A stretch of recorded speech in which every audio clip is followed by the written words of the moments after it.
Yep. And he was like the most miserable guy, guaranteed. Like when I would do morning radio, I would always ask the drivers, like, who's the worst guy you have to drive around? And they always would say Richard Jenney. Say he hated it. He didn't want to be there. Didn't want to talk to anybody. He was miserable. He was so fucking funny, though. Dude is weird. He wanted to be a movie star, apparently.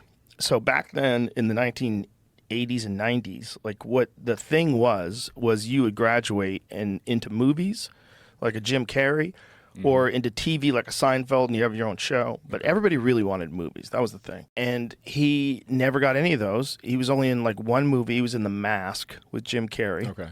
And he had a show on the UPN called Platypus Man. Yeah, I remember that. It was terrible. But his stand-up was brilliant.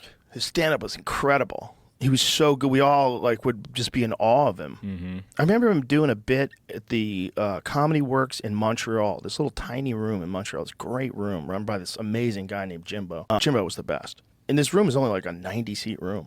And it was during the Just for Laughs Comedy Festival. And Richard Jenney went up and he did a bit about buying a Corvette. Like, what an unrelatable premise. Yeah.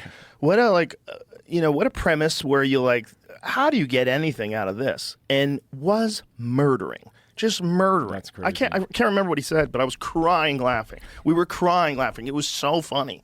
And there were so many punchlines in there. And it was so, his sense of irony, his sarcasm, the way he would hit the punchlines, the writing. It's like all day he prepared for these sets, and then he would just go into a darkness and just get ready to do it again. That's brutal.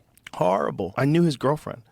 His girlfriend was a comic, too. One of his girlfriends at the time. I don't think she was the girl that was his girlfriend at the time that he killed himself. But she was a comic at the store, and she would just tell me, it's just like, the guy's so brilliant, but he's like so eaten up. Yeah, some people can't find balance. It sucks, man. When they're that good, you just like want to hug them. Just like, come on, man. Keep it together, just want to go. Just enjoy the rest of it. I've told this story before, so I apologize to anybody that's heard it. But he went to the East Side Comedy Club in Huntington, that wasn't Huntington Beach. It was on Long Island. East Huntington? I forget where it was. But East Side Comedy Club is a great comedy club on Long Island. And I went there on a Sunday, and I talked to the guy that was the MC all weekend, and he was depressed. And I said, why are you depressed? He goes, Richard Jenney did a different hour every show. Holy shit. He did 4 different hours and killed. He goes, I'm up there.